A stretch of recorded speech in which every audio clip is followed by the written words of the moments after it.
বন্ধুরা, অভয়ার নারকীয় ধর্ষণ এবং খুনের ঘটনাকে কেন্দ্র করে ডাক্তারি পড়ুয়াদের যে আন্দোলন শুরু হয়েছিল তা 14ই আগস্টের রাত দখলের পর এবং ছাত্র সমাজের নবান্ন অভিযানের পর কার্যত স্বতঃস্ফূর্ত গণ আন্দোলনে পরিণত হয়েছিল।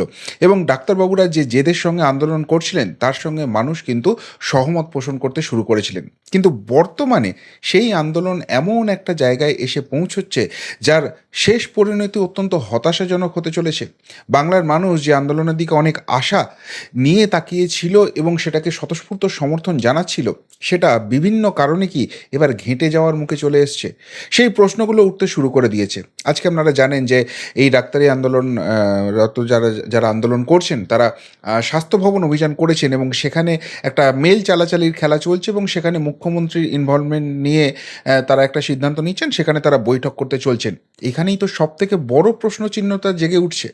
তার পাশাপাশি তাদের রাজনৈতিক অবস্থান, সেটাও কি কম হতাশাজনক?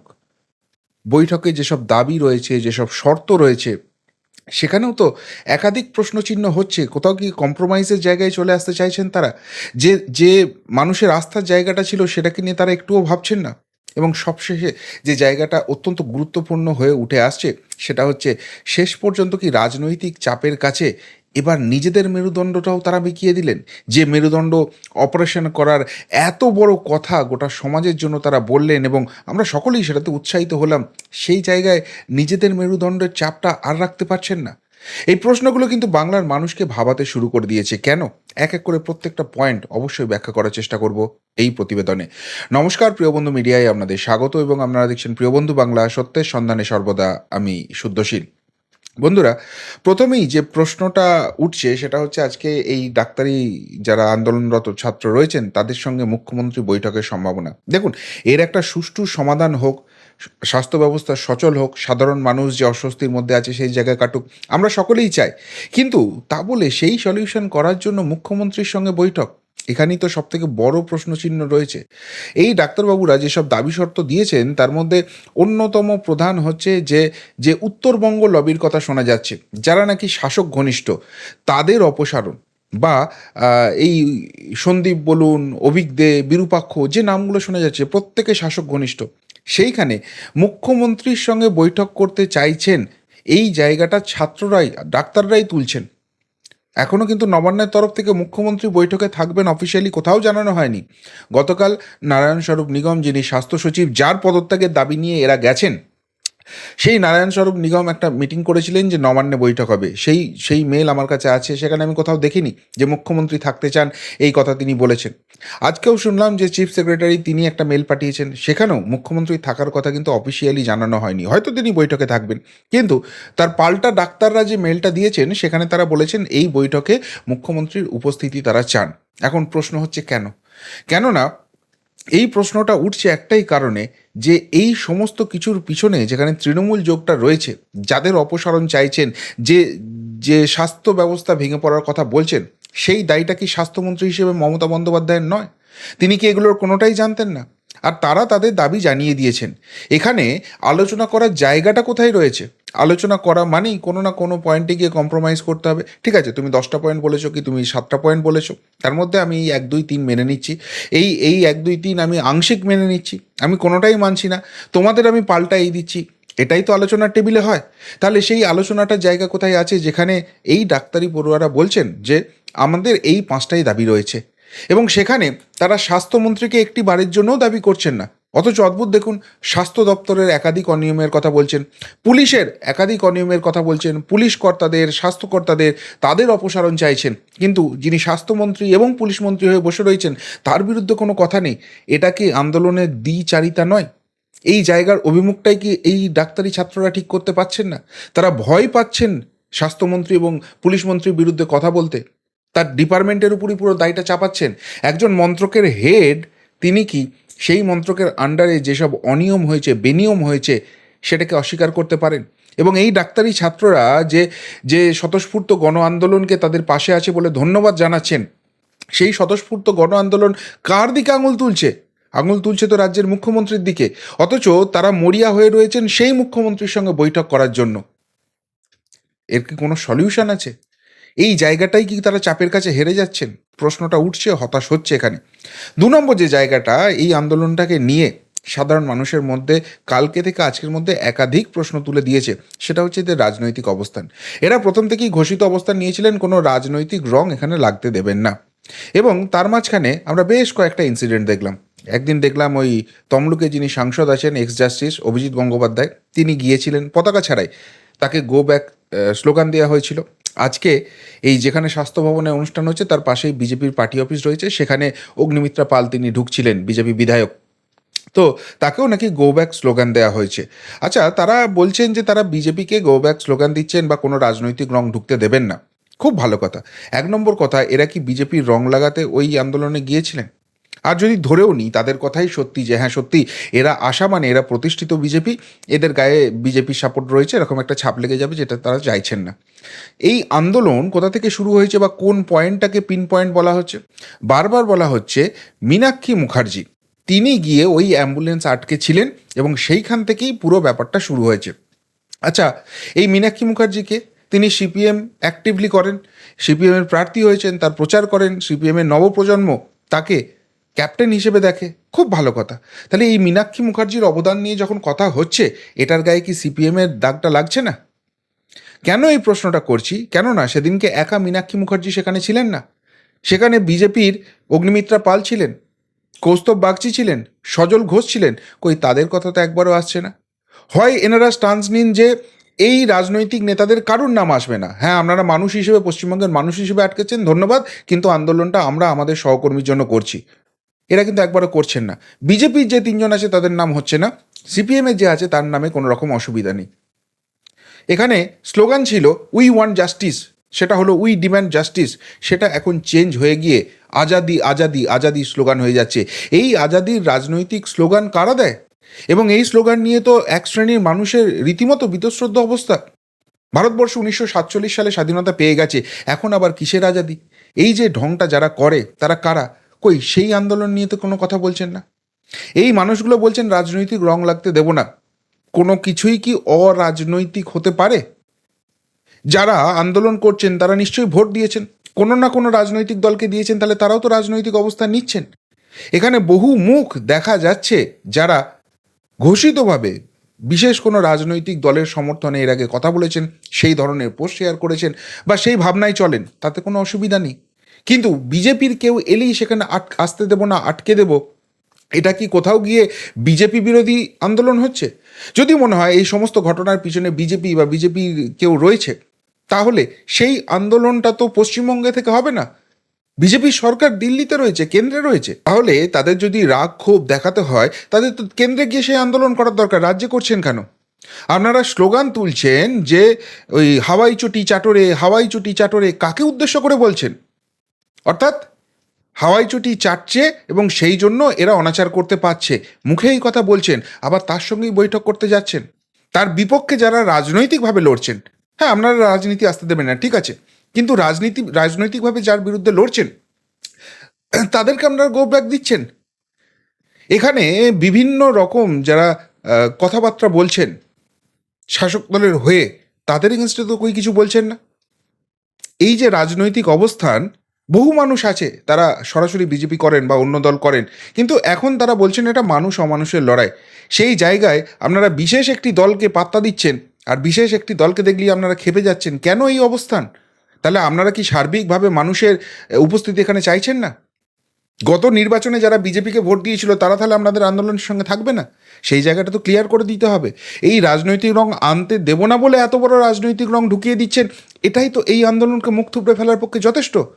অর্থাৎ আপনাদের কোথাও কি আন্দোলনের অভিমুখ বিজেপি বিরোধী? এই রাজ্য যে দলটা চালাচ্ছে, যাদের সরকার রয়েছে, সেই তৃণমূল নিয়ে আপনাদের কোনো অসুবিধা নেই। অদ্ভুত একটা রাজনৈতিক অবস্থানে চলে আসছে এবং সেটা নিয়ে কিন্তু মানুষের রীতিমতো গুস্সা বাড়ছে, অনেকেই আমাকে মেসেজ করছেন। এরপর বৈঠকের যে দাবি বা শর্ত, সেইখান নিয়েও তো একাধিক প্রশ্ন থাকছে। বলছেন যারা এই অভয়ার যারা খুনের পিছনে রয়েছে, ধর্ষণের পিছনে রয়েছে, তাদের চিহ্নিত করে তাদের শাস্তির ব্যবস্থা করতে হবে, এটা ১ নম্বর। এটা আইওয়াস ছাড়া কিছু কি? আজকে রাজ্য সরাসরি জবাব দিচ্ছে যে এখন তো তদন্ত সিবিআইয়ের হাতে, আমরা সহযোগিতা ছাড়া আর কিছুই করতে পারি না, সুতরাং আমরা কি করব? আপনারা বলছেন যে পুলিশ কমিশনারের পদত্যাগ চাই, পুলিশ কমিশনারকে পদত্যাগ করাবেন না মুখ্যমন্ত্রী বলেই দিয়েছেন, তাহলে আবার নতুন করে সেখানে বৈঠকের কি প্রশ্ন রয়েছে? আপনারা বলছেন বারবার যে আমাদের যেভাবে গতকাল ডাকা হয়েছিল অপমানিত, আজকে চিফ সেক্রেটারি আপনাদের ডেকে দিলেন, আপনারা চলে যাচ্ছেন। আপনাদের এখানে একটাই কথা যে আমরা আমাদের যে দাবি বা শর্ত সেটা প্রথম দিন থেকে জানিয়ে দিয়েছি। আপনারা জানান এই দাবি পূরণ হবে কি হবে না। দাবি যদি পূরণ হয় আমরা আমাদের আন্দোলন তুলে নেব, দাবি যদি পূরণ না হয় আমরা আন্দোলন তুলব না। এখানে আলোচনার কোনো জায়গাই নেই। আর যদি আপনাদের মনে হয় যে আমাদের যে দাবিগুলো রয়েছে সেগুলো নিছক ভুল, তাহলে আপনারা প্রকাশ্যেই প্রেস বিবৃতি দিয়ে জানিয়ে দিন। আলোচনা কি আছে এখানে? এই যে বৈঠক করব, দাবি শর্ত, সেখানে মুখ্যমন্ত্রীকে থাকতে হবে, আমরা 12 জন যাব না, আমরা 30 জন যাব, এই যে বিভিন্ন রকম জিনিসটা করা হচ্ছে, এটা কোথাও গিয়ে কি তারা একটা মিউচুয়াল আন্ডারস্ট্যান্ডিং করতে চাইছেন? তারাও জানেন যে দাবিগুলো করেছেন, সেই দাবিগুলো যদি রক্ষা করতে হয় তাহলে তার একটাই সলিউশন আছে, মুখ্যমন্ত্রীকে পদত্যাগ করতে হবে। তার বাইরে কোনো রকম কোনো অবস্থান নেই। এই পুরো সিস্টেমটা যেটা করাপশন হয়েছে, আপনারা বলছেন ঘুণ ধরা সমাজ, আমরা ক্যান্সার তার চিকিৎসা করছি, স্বাস্থ্য ব্যবস্থা নয় সমাজ ব্যবস্থার চিকিৎসা করছি, সেই ঘুণটা কার জন্য ধরেছে? কাদের অনুপ্রেরণায় ধরেছে? এখন তো ঘুমটা টেনে খ্যামটা নাচলে আসলে হবে না। প্রতিবাদে যখন নেমেছেন, আন্দোলন যখন করছেন, সত্যিটাকে সত্যি বলে বলতে হবে। আমি আংশিক সত্যি বলবো, তারপর একটা কোথাও মিউচুয়াল আন্ডারস্ট্যান্ডিংয়ে আসবো, সেই আন্দোলন কি সত্যি আর সঠিক আন্দোলন থাকছে? প্রশ্ন তুলতে শুরু করে দিয়েছেন সাধারণ মানুষ। আশা করব যারা আন্দোলন করছেন তারা এটা ক্ল্যারিফাই করবেন। এবং সবশেষে কোথাও কি রাজনৈতিক চাপের শিকার হয়ে যাচ্ছেন? তাদের যেসব কাণ্ড কারখানা আছে সেগুলো সামনে এসে যেতে পারে, সেই ভয়টা তারা পাচ্ছেন। এই রাজনৈতিক চাপটা কাটাতে পারছেন না বলেই আন্দোলনটা অনেক দূর এগিয়ে গেছে। এবার একটা কোথাও গিয়ে রফাসূত্র হবে। কেননা দেখুন, এই যে বৈঠক হবে, এই বৈঠকের নির্যাস কী হবে? এদের যে দাবি আছে এই দাবিগুলোর একটাও মানা হবে না। বলছে মুখ্য সচিব, এই স্বাস্থ্য সচিব, স্বাস্থ্য অধিকর্তা, স্বাস্থ্য শিক্ষা অধিকর্তা সরাতে হবে। মুখ্যমন্ত্রী বলবেন যে এদের বিরুদ্ধে অভিযোগের কি প্রমাণ আপনাদের হাতে আছে বলুন, প্রমাণ দেখাতে পারবেন? বলে আপনারা কোনো প্রমাণই দেখাতে পারছেন না, সরিয়ে দেবো। আপনারা বলবেন পুলিশ কমিশনারের পদত্যাগ চাই। কেন পদত্যাগ করাবো? না না, এই গন্ডগোল করেছে, তাকে কি বিচারে কেউ শাস্তি দিতে পেরেছে? কোর্টে যান, কোর্টে গিয়ে প্রুভ করুন, তারপর আমি করব। কি করবেন আপনারা? আপনারা ওই প্রথমেই বললাম যে যারা দোষী তাদেরকে ওই চিহ্নিতকরণ করে শাস্তি দিতে হবে। বললাম সিবিআই তদন্ত করছে, সুপ্রিম কোর্ট মনিটর করছে, আমরা কি করতে পারি এখানে? অর্থাৎ আপনারা যে দাবিগুলো করছেন সেই দাবিগুলো এই সরকারের, এই মুখ্যমন্ত্রীর মানার কোনো জায়গা নেই, কম্প্রোমাইজ করার কোনো জায়গা নেই। সেই জন্যই একটা কোথাও গিয়ে ডাকা হচ্ছে যে ঠিক আছে আমি ভেবে দেখছি। আপনারা বলবেন যে এই সিকিউরিটি মেজারের কথা বলেছি, হ্যাঁ হ্যাঁ আমরা কাজ শুরু করছি, আমরা তো টাকা অ্যালোকেট করে দিয়েছি, আপনারা যোগ দিন, আমরা শুরু করে দেবো। তারপর সেই শুরুটা শেষ কবে হবে, আদৌ হবে কিনা কেউ জানে না, এটা আপনারাও খুব ভালো করে জানেন। আর তাই এই বৈঠকটা করতে চাইছেন কিসের জন্য? এখানেই তো প্রশ্নটা উঠছে। অর্থাৎ সব মিলিয়ে এই ডাক্তারদের আন্দোলন, যেটা স্বতঃস্ফূর্ত গণ আন্দোলনে পরিণত হয়েছিল, যাদের জন্য হয়েছিল, সেইটাকেই এরা দাগিয়ে দিতে চাইছেন। যেমন একটা, আমি আর একটা উদাহরণ আমার মনে পড়লো, কালকেই দেখছিলাম একজন এই ডাক্তার নেতা, তিনি বলছিলেন যে ওই 26 তারিখে আমরা জানিয়ে দিয়েছিলাম 27 তারিখ যে রাজনৈতিক প্রোগ্রামটা রয়েছে তার সঙ্গে আমাদের কোনো সম্পর্ক নেই। তা সত্ত্বেও আমাদের সেই আন্দোলনের ক্ষতি হওয়ার জন্য আমাদেরকে দাগিয়ে দিয়েছেন কপিল সিব্বাল, যেটা খুব অন্যায় করেছেন। আচ্ছা, 27 তারিখ যেটা ডাকা হয়েছিল পশ্চিমবঙ্গ ছাত্র সমাজ, কারা ডেকেছিল? 3টি ছেলে এগিয়ে এসে বলেছিল যে তারাই এর মুখ, এবং সেখানে মানুষকে দাবি করা হয়েছিল যে আপনারা তিরঙ্গা নিয়ে আসুন, উই ওয়ান্ট জাস্টিস, দফা 1 দাবি 1, মুখ্যমন্ত্রী পদত্যাগ। এই 2 স্লোগানের বাইরে কোনো স্লোগান হবে না, কোনো ধর্মীয় কোনো রাজনৈতিক স্লোগান থাকবে না। যারা যারা গিয়েছিলেন, ঠিক করেছিলেন ভুল করেছিলেন পরের প্রশ্ন, তারা তো তাই করেছিলেন, তিরঙ্গা নিয়ে গিয়েছিলেন এবং উই ওয়ান্ট জাস্টিস আর এই দাবি 1 দফা 1 মুখ্যমন্ত্রী পদত্যাগ, এই স্লোগানই করেছিলেন। এর বাইরে তো কিছু করেননি। তাহলে সেটাকে রাজনৈতিক প্রোগ্রাম বলে আপনারা কেন দাগিয়ে দিচ্ছেন? এই চেষ্টা তো শাসক দল করেছিল, যে বাম রাম এরা মিলে করেছে। আবার তারপর বামেরা সেখান থেকে সরে এসে বলেছিল যারা আন্দোলন করছে তারা ছাত্রই নয়, কেননা হাজার হাজার ছেলে মেয়ে সেদিনকে নাকি পরীক্ষা দেবে। যেটা বলেছিল আবার এই মমতার পুলিশ সুপ্রতিম সরকার এসে বলেছিলেন হাজার হাজার ছেলে মেয়ে দেবে, যেখানে তথ্য দিয়ে দেখিয়ে দিয়েছিলাম যেটা সেটা সম্পূর্ণ ভুল কথা, মিথ্যা কথা। তাহলে সব বাইকে ছেঁটে ছুটে দিয়ে পড়ে থাকে কে? না, বিজেপি পিছন থেকে সমর্থন করেছিল। তারপর ওই বলরাম বসু, প্রবীণ ব্যক্তি, যিনি জলকামানের সামনে দাঁড়ালেন, তার গেরুয়া পোশাক দেখে এই তো দেখো এরা সব বিজেপির লোক করে দাগিয়ে দেওয়া হয়েছিল। তাহলে আপনারাও প্রকারান্তরে, আপনাদের মতো, তারা ডাক্তার নয় কিন্তু তারা তো ছাত্র সমাজ, যে ছাত্র সমাজের অংশ আপনারাও, সেই ছাত্র সমাজের প্রোগ্রামকে রাজনৈতিক প্রোগ্রাম বলে আপনারা দাগিয়ে দিলেন। কাদের মদতে, কাদের সাহায্যে, কেন করছেন? তাহলে কি আপনাদের উপর যে রাজনৈতিক চাপটা আসছে, আপনারা বুঝতে পারছেন যে এই শাসক দলের সঙ্গে লড়াই করে পারা যাবে না? এই উত্তরবঙ্গ লবি বলে যেটা আসছে, যেটা এই স্বাস্থ্য ভবনের স্বাস্থ্য সিস্টেমের পুরো ঘুণ ধরিয়ে দিয়েছে, ক্যান্সার করে দিয়েছে, তাদের সঙ্গে লড়তে পারবো না।